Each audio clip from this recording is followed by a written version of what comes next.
Hello and welcome back to RailCraft. Getting started part 4. Oh yeah. And I have sad news or good news depending on what you prefer.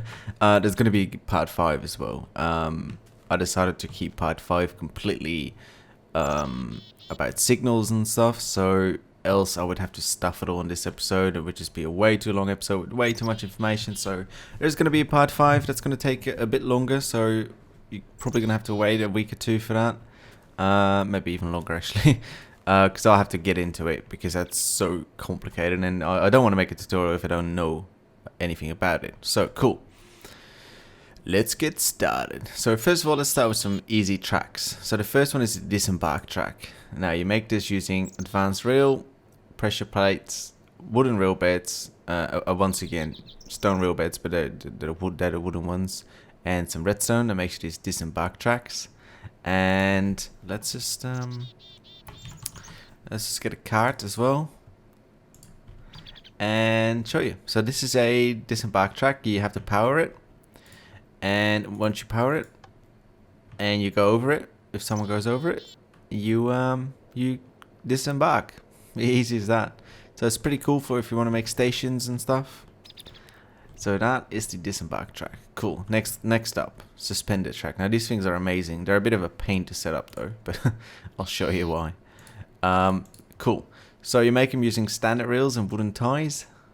It's very easy, very cheap. And what these do is you can just bridge some holes with it, which is pretty handy. Now these are suspended as well, but they could be normal tracks. And well, they do exactly what you would expect them to do. I'll just show you how to put them down, because it can be a bit of a pain. You can't just do that, for example. You have to, I don't know if you can see this in the video, but when you select something, or when you hover over something, I guess, a little a little square appears, and you have to click on the side of something like that. Alternatively, you can also just place a block and then just do it on the side of that. That's just a little tip to get these going. Now you can fall through them, only minecarts will pass, so that's pretty cool. I'm actually not sure what the if there's a limit to how far they can go. Let's test that out, shall we? Okay, only 1, 2. Cool. So now that we know that as well, let's get going. Gated tracks. Now gated tracks. Standard rail, 2 fence gates, wooden rail bed makes the gated tracks. These are just these things here. So it's just a fence gate on a track, and yeah, you can provide a redstone current to them to open them, of course. And it looks something like that. Pretty cool. So that's handy if you want to go somewhere safe, keep the mobs out, or even transport, sheep. Cool. Next thing, priming track. Now I love this thing. You're not going to use this much probably, but the way you make it is 6 standard rails, a pressure plate, wooden rail bed, and the flint and steel. And then you also need some TNT cards. And the TNT cards are just made using a minecart and some TNT. And I just set up this little test course here. So that's a boarding track. That's the priming track. You have to power it as well. And that's a launcher rail, which I showed you how to use in the last getting started. So this looks something like this. So it just sends a redstone pulse into this. Now that works pretty well. It's pretty deadly. Cool. Let's move on to something more, something you probably use more.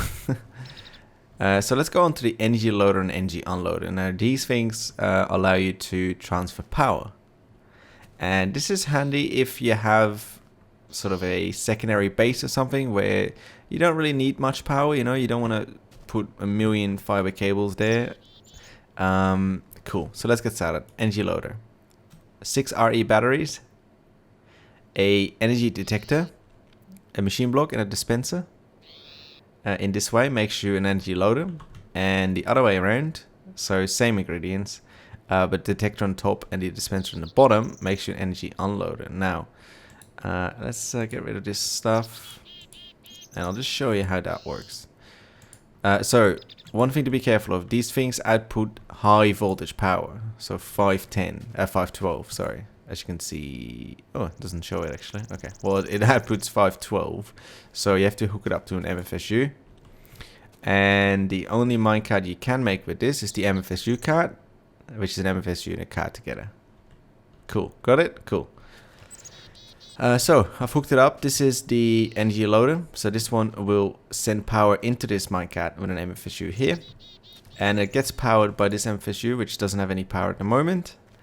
And this is the energy unloader, and it takes energy out of the MFSU cart into this MFSU here, which is empty as well. Cool. So, minecart down. All good. Now this thing is set wait if empty. So because it's still empty, it's not going to move it till it has at least some energy in it. Cool. So let's hook some energy up to this. Some solar panels. And you can see it's charging up.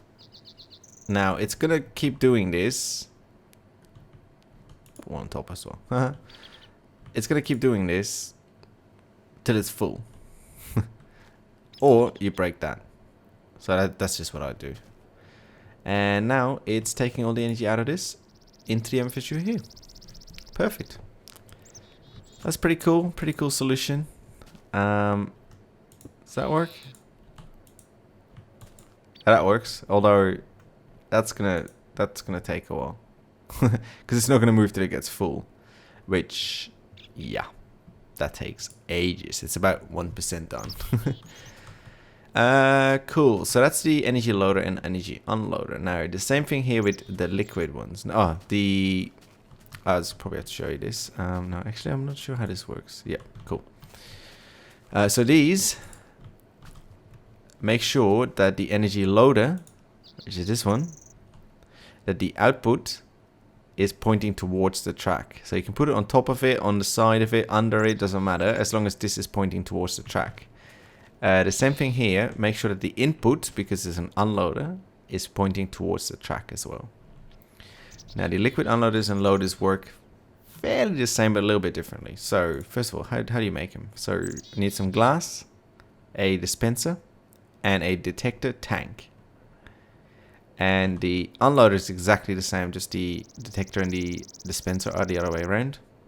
Cool. And then you also need some tank cards, which you make using a minecart and some glass. And I think you can also just... actually, that's it, I think. Cool. Cool. So, what do we have here? So I've got a tank here with a little bit of water in it, not much. I've got a redstone engine here with a lever. This is going to pump some water into the liquid loader. Now, the liquid loader is different from those. You need to have it on top of the tracks. It has to be. I don't think there's any way of changing that. Similarly, the unloader has to be under the track. Yep, cool. So once we turn this redstone engine on, it's going to pump water into this thing here, and it has an internal storage as well. Put a tank cart under it. It's going to put the water into the tank cart. Can also do lava, by the way. And this will take it out and pump it out. Now you don't need a wooden pipe for this. It'll pump it itself. So it'll go into this tank, supposedly, maybe. See, that's under it. Now it's not moving because it's hold empty. Ta-da! Oh, it's so slow.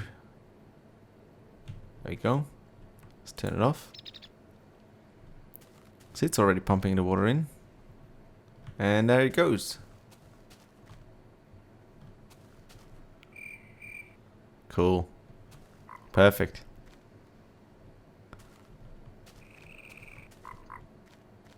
Now, I'm not sure when this goes, so I don't know if it waits till it's full or not, but actually we can test that, although I don't really have much in here. But it's not going till this... Oh no, it is going. Okay, cool. So it's it goes when the internal storage is empty completely. So yeah, that's how that works. Pretty cool. Now there's a thingy on top. I'm not sure how that works. I think that's just to show that it can be loaded from that side. Actually, can we get a tank? Just want to try something. I haven't actually tried this before, so...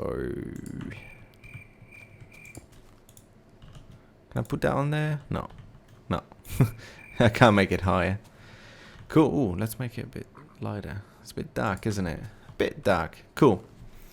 So let's talk a little bit about linking cards together. And I think I sort of... Oh, get out. Get out. I talked about this a little bit before. So the way this works is you just need a crowbar and a couple of minecarts. So it doesn't matter what card it is. It can be MFSU, it can be an empty one, it can be a tank one. So you put two next to each other. You right click one and it'll say link failed. Ah, wait. It's not what it says. So it starts, link started, and then you right click on the other one and it says link created. Now these things are linked together for the rest of their life. Unless you unlink them. And we can add an MFSU one to this as well. There we go. So this makes a train, as it's called. And we'll get a bit more into trains in the next getting started. So this works perfectly well. This works with a tunnel bore as well. Again, if you don't know how a tunnel bore works, just check my other tutorial about it. I made a video specifically for that. And we'll talk about trains, as I said, in the next getting started as well, just a little bit more. Yeah, cool. So last thing of today is the cart dispenser. So very easy to make. So a dispenser and a cart, that's all you need. Makes your cart dispenser. It looks a little bit like that. Well, it actually looks exactly like that. You can use a crowbar to change the direction, so you can put it under the track, next to the track, or anything, you know. And you can put a button next to it, and the inventory has some minecarts. 3 is the maximum. And when you press it, a minecart comes out. Now, if a minecart is already in front of it and you press it again, it swallows it again. Cool. Now, a little trick: if you hold Shift and you right click on it, you can actually put a button on that thing itself to save you some space. There we go. Perfect. So that was RailCraft Getting Started Part 4. Again, I'm not doing too much stuff in one go because it's kind of a lot to take in. And the next episode will be in a couple of weeks, and it'll be all about signals and a bit more advanced stuff with RailCraft. And that's actually, it's full on, you know, it's like playing with model trains, which is pretty awesome, to be honest. So yeah, thanks for watching, and I'll see you guys next time.